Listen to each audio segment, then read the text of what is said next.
We've been bracing for a larger West Asia war due to the Israel-Hamas tensions, but there is another conflict brewing in East Asia and the Indo-Pacific which can spread just as violently. As South China Sea tensions between China and Philippines have been simmering, the Philippines has been looking for greater support from its largest South Asian friend, India. What do Philippines and India seek from each other? How have the two nations elevated each other in the Indo-Pacific and South China Sea? Welcome to Game Plan. I'm Shivan Chanana. Let's get to the point.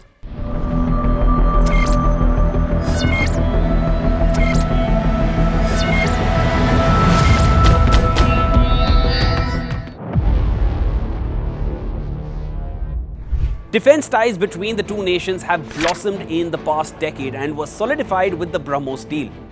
Philippines is reportedly also keen on buying 30 of India's indigenous light combat helicopters or LCH Prachand in an 8,000 crore deal that's approximately $958 million.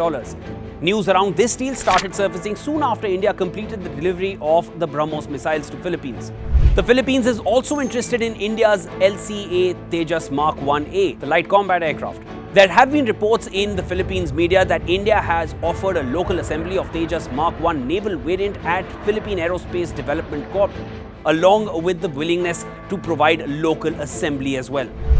Philippines is also eyeing India's Advanced Light Helicopter or ALH Mark 3. During the first ever visit of a Filipino Coast Guard chief to India last year, he conducted a customer demonstration flight on board ALH Mark 3 in Goa. The Philippines is also interested in the ALH Mark II and India's indigenously built warships. And this became evident when Filipino defense personnel interacted with the crew that operates India's homegrown helicopter on board INS Shakti. In the most recent skirmish in the South China Sea, which was the worst in recent memory, the Chinese Coast Guard brandished sharp-edged weapons against Philippine Coast Guard and Navy personnel, delivering supplies to their troops stationed at the Sierra Madre warship. Chinese ships allegedly slammed Philippine boats. Chinese troops used hammers, machetes, and knives to threaten Filipino troops. In many ways, what Philippines is going through now is what India has already gone through with China. The only difference is it is at sea. The recent skirmish resembled India-China's Galwan clash in many ways, but as a Filipino military personnel agreed on grounds of anonymity that while Philippines did not fight back, India did. Philippines is resisting China in its own way, and New Delhi is willing to offer the weapons Manila needs. Philippines' purchases have also helped position India as a recognized defense exporter, so it is a win-win for both nations. India is looking to invest in a port in the Bataan province in the Philippines, which offers a clear view of the South China Sea.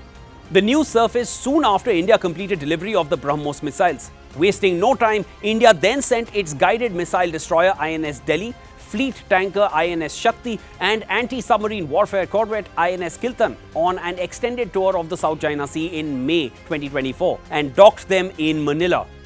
Eyeing a Filipino port and then sending its battleships on the rounds in the vicinity. What do you think India and Philippines are planning together? Let me know in the comments.